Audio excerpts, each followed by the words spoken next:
the offense is probably where my focus is right now. I think that's the Achilles heel right now. This team, I think just about any lineup they're going to throw out there is going to be good defensively. Honestly, I feel like unlocking a guy like Smart in a game against the Pacers when they really needed that guy, they needed him to step up.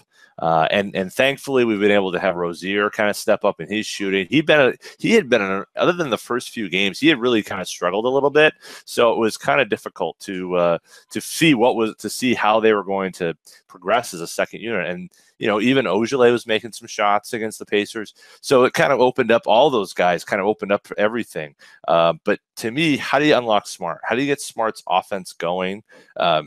He's always going to be the fifth or sixth option. I'm not saying in a team sense on the court, but you don't want to go through him. He is your worst shooter, but you need him to shoot. And we had a lot of people last week saying, well, he shouldn't be shooting. No, he has to shoot. They need him to be a threat. Even if he's 2 for 11 from 3, as he was last week, I think the Dallas game perhaps. You have to have him shoot that. You have to have him be a threat. I mean, we remember the days when Rondo was out there and he wouldn't shoot the ball in those instances, and it gummed up the entire offense. You have to take the shot. You have to make him a threat. The trick is, I think, to your point, what's the best way to unlock him? Do you unlock him by having a lot of guys who could score on the floor with him, kind of as which would be in that kind of starting unit, or would he unlock better maybe in that second unit, whereas he's doing more of the playmaking, maybe more of the ball handling, but there maybe not be as much space for him to work. I feel like offensively, I think he needs the space. Yeah, but he needs that space, and because part of it's the passing.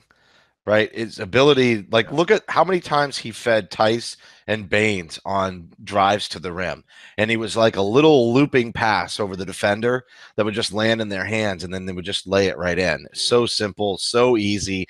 He's got real, not only court vision, but he's got a great sense of timing. Mm-hmm. And I think that's where he can take so much off of Kyrie Irving, let Kyrie work off the ball, maybe even give more effort on defense. And I think we have seen and have acknowledged on this show previously the uptick in defensive commitment and ability on Kyrie's part. But I think that helps so much, because outside of the two-man game with Horford, how much reprieve does Kyrie really get with the ball handling? Nobody else really sets up the offense. As great as Tatum is with the ball in his hands, it's typically more of an ISO kind of scenario, and that doesn't really. That's not gonna present itself every time down the floor. I mean, Tatum has been really lights out. Probably the worst game he's played on the season was Indiana. He wasn't quite finishing as much, and there were some missteps there, but he's been incredible, and really his ability to get around guys with that long first step, and then his hands. He gets that ball up by the rim to lay off the glass. It's amazing what he's been able to do, and they need to exploit that more. And yes. I think Smart having the ball in his hands helps that too, because they can run that two-man game with Horford and Kyrie, but then they can show a completely different look where Smart's trying to feed some of the bigs. And then at the same time, you could set up Jalen and Tatum to try and attack and just go right up the gut. And I just think that gives them so many different looks. I think you're exactly right. I think that's the evolution. And we talked about it a month ago, I think, on the show, is like, how do you get more into Tatum's hands? Like every game I watch and I want to see more. I want to see them give more to him, give more opportunities, because he's basically catch and shoot and or driving closeouts. His offense right now, what they ask him to do is basically the same package they were giving Jay Crowder, and obviously he is a much more accomplished offensive player than that. I'd like to see them give him more to do.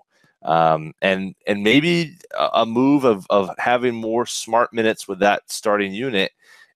And they're already pulling Tatum first, but I feel like when he's going in, they're not really looking for him in that second unit. It's enough. I'd like to see them really put more on his shoulders, and I don't know why that is. I don't know why they've chosen not to do that. But to me, that's where this team's success could best basically take this is crazy to say, basically take what you were going to have Hayward do with that second unit and give him some of those responsibilities. I think he has more help around him than we thought Hayward was going to have, but I think that's exactly the type of situation we'd like to see, is put him in that second unit, but give him the keys, because right now it feels like they put him in that spot, but I don't feel like the offense is being run to take advantage of those things. Yeah, I agree. And I don't think that they developed the offense that way. They're kind of learning along the way. I don't think that this team expected Tatum to be able to contribute so much on offense, to be honest with you. No. And I don't think that they intended on putting that on him. I think they figured when he's out there with the second unit, or maybe even initially they thought he would be to start the year, especially with the Hayward being healthy, that he would get some spot starts. But I don't think they thought he was going to just anchor into that unit with Jalen the way that those two have. They knew, I think we all knew, if we really thought about it closely, that Jalen was going to be in the starting lineup and not Marcus Smart. But if they did put him in the lineup, meaning both Smart and Jalen, that would mean a kind of a smaller lineup and they'd shift down a little bit. I don't think that they thought Tatum would be in there the way that he is. And a lot of that is probably due to the Hayward injury, but I think they would have played him at the 4, if not the 3 anyhow. And even Hayward could have played a little bit at the 4 in those smaller lineups. So I think it's evolving, and I think that's, again, why I say Smart, because I just think having another playmaker out there help diversifies it. They're so good at that 2-man game between Horford and Kyrie that they are going to be dangerous in the playoffs. That's exactly the kind of offense that you need to be able to run in the postseason while everybody else is supplying, really strong defense. But on top of that, the other thing that I'll say is that they still need to have other creative ways to generate offense. And if they got stuck in that 2-man game, I can see the more experienced postseason teams being able to shut that down a little bit. I mean, Kyrie is incredible. The things that he's doing is amazing. And the playoff format where you get a break off in between every game will certainly be conducive to him pulling it off. But I also think it's going to take its toll. And I don't think it's going to be as easy for him when they get into the postseason. So that's where I see the advantage of having like Smart and Tatum out on the floor. Give Tatum more responsibility, build up his confidence, and then get Marcus out there to help make sure that that offense keeps flowing and that they can swing it to the other side real easily. And if you want a cure of the offense, more playmaking.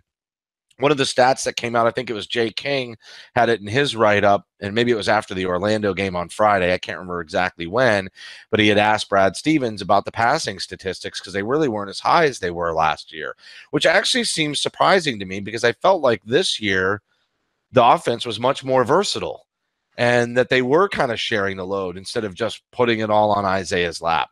And yet, statistically, this team doesn't move the ball as much. So if that is something that is correlated with the downtick in offense, like you said, that's what you're mostly concerned about, John, then I would think having somebody who can facilitate, who can pass, who has that great sense of timing, and who doesn't really need to shoot the ball as far as like what Marcus needs to be effective, I can only see that as positive for this starting unit in the offense.